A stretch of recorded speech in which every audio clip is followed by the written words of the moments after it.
Steve, Scotland against England. Try and sum this rivalry up in the modern era. I think you just sum it up forever. It's been 150 years in the making, so always good games, always competitive games. Modern era, certainly in my lifetime, England have probably moved a little bit further in front. We're trying to close the gap on them, and we'll find out tomorrow how much we've closed that gap. Yeah, it's obviously commemorating 150 years of Scottish football, a friendly match. But what type of game do you expect? How competitive will this be? It will be a competitive friendly, if you can have such a thing. I think both teams will want to win. Obviously, the boys from both sides interact with each other at different clubs. They come across each other all season, so both sides will want the bragging rights. Do you use this as a gauge, given the result at the Euros? It was 0-0 at Wembley. Do you use this as a gauge, or is it more about what we're doing in qualifying and how well we're doing elsewhere? Or do you look at this game, given, as you say, a lot of the players play against each other at club level?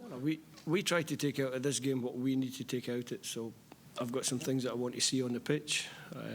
Testing ourselves against top opposition, which we're going to come across more often in the next 12, 18 months. So we'll use it that way. Gareth will use it the way he wants to use it. I don't think it really matters how both teams set up or how both camps set up. Once you get here, the atmosphere of the game, it'll be very competitive and should be a decent match.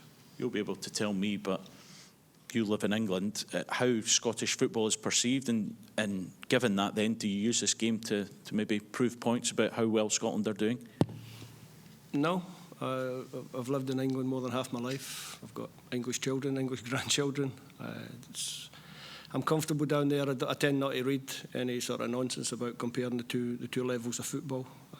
I just deal with my own little world. I'm a strange person that way.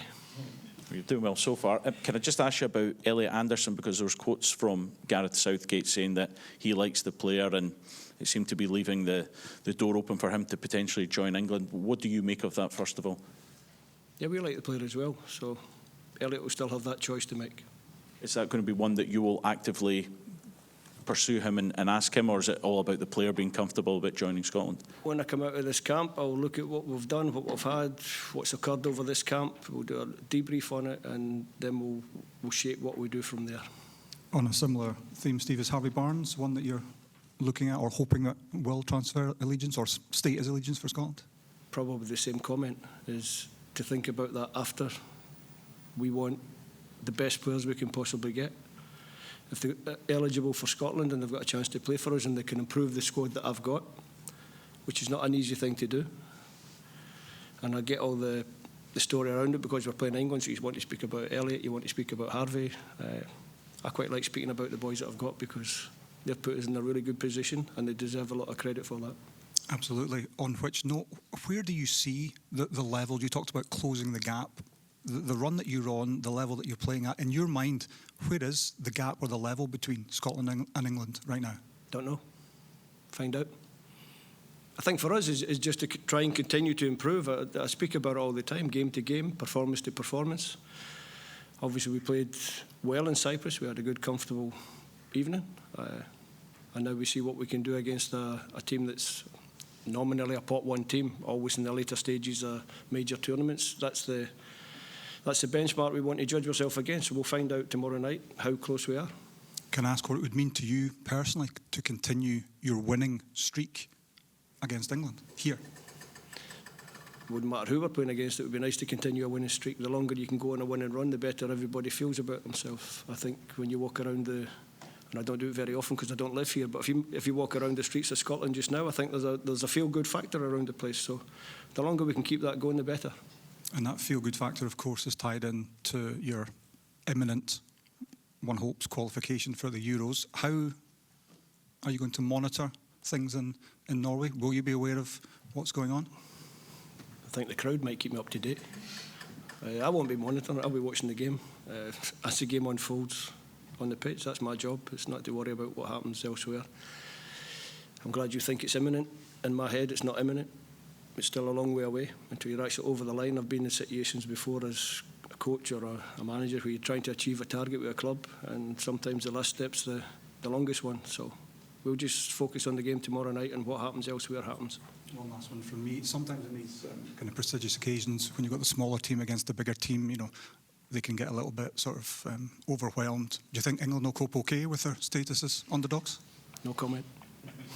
Someone take the mic off, Kerry. I'll go, Steve. Just your thoughts on this. What's your memories of this fixture, growing up watching it and whatever and whatnot? What's your sort of any overriding memories you remember of this game? Gordon McQueen, header, big man, sadly no longer with us. I remember that one. He jumped so high, incredible goal. I remember as a young man, the year we got banned from the Scotland fans, got banned for going to Wembley. I remember being there. My sister and her husband lived in London at that time, and he was in the Met Police, so we managed to get a couple of tickets for us. I remember somewhere between the stadium and getting back to my sister's house, I lost my young brother Michael, and my sister gave me an absolute hell of a time. But he turned up eventually. He jumped in somebody's car and got a lift back in because the tubes were off, the buses were off, he had to walk. So he managed to get a lift off some random geezer and made his way back. I'd have been 16 at the time, so Michael would have been 12. So I can understand now why my sister was so upset. I suppose that's what this fixture does. When you ask folk that they have all these sort of the memories, it just shows you how big this fixture is in world football, and you know how Scots really do hold this fixture kind of close to them when these types of things happen. Yeah, I think so. Obviously we do, but I think the English hold them quite close as well. They like to beat us. Don't make any mistake about that. Don't think it's more important to Scotland than it is to England. Having lived in England for, as I said, quite a long time, I understand it means a lot to them as well. The memories are great. You know, I think we became world champions when we won in '67, didn't we? So all the little things, all the little memories. The 9-3 game, maybe not such a good memory. So there's loads of memories for everybody to have, and hopefully after this one, we can give them a few more. Last couple, please. Just in terms of what we were mentioning there about the other game obviously going on in the group. What will be strange in that aspect, in that you know you could get a crowd cheer in the middle of nothing, and your mind may look to what's happened over there. How do you balance that? Like I said, I'm a strange person. Probably won't register if I'm focused on something within the game. So, like I said, there's nothing we can do about that. So we just do what we can to beat England tomorrow night. Steve, just on what you said a little bit earlier, it's testing yourself against top opposition. Obviously, it's quite rare to be able to do that in international football. Talking about the Euros that are hopefully coming soon, other big games, hopefully big tournaments. Can this be the perfect preparation for the players with tough opposition, massive crowd, big expectation? Is that the way you see it? Yeah, this game. And then we go for a very competitive game against Spain.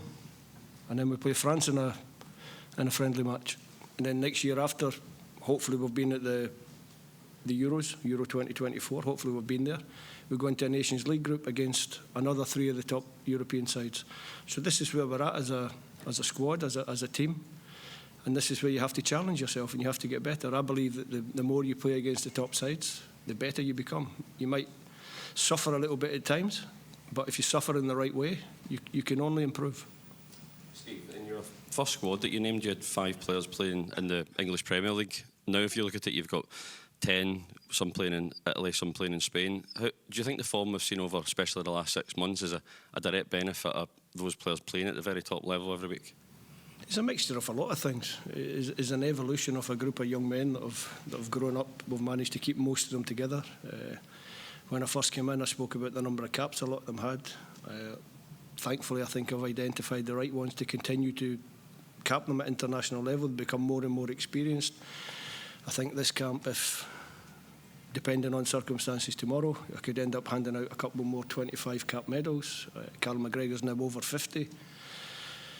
It's a group that's grown together and improved together, and the fact that they're all moving around and playing in different places, getting different experiences, being challenged, again, going back to my previous point, being challenged at the top level, playing in the English Premier League against top opposition week in, week out. That's how you improve. Just back at Hampden, you'll obviously seen attendances go up, the mood around the place, every time you come back seems to get better and better. Is that something the players talk about? Do you hear them talk about the fact that they like coming here to play and they feel that they've got that backing now? They enjoy getting support rather than getting booed. So that just follows on. The crowd are on side. We've known for a little while now the crowd are back on side. They love coming to watch their national team. They enjoy their nights here at Hampden, and hopefully we can give them another one to enjoy tomorrow night. Steve, can you say how much has changed in the mentality of the players since that penalty shootout in Belgrade and since that experience of playing in the Euros, including at Wembley? Yeah, an evolution. I spoke before the Euros saying no matter what happened in the tournament, we would come out a better team. It was one of my quotes. I remember it. It's probably one of the ones I actually got right, because we have improved. We've got better and better. And that's what happens when you get to major tournaments. You get that experience. You should improve. If you don't improve, then you're not a very good person. And I'm talking about coaches and players. We should all improve for that experience. And there's great excitement among the supporters of both England and Scotland, and the players as well. Would you like to see, as the manager, this tournament coming back as an annual fixture? What are the pros and cons of that? Way above my pay grade, that one. I'll skip that one.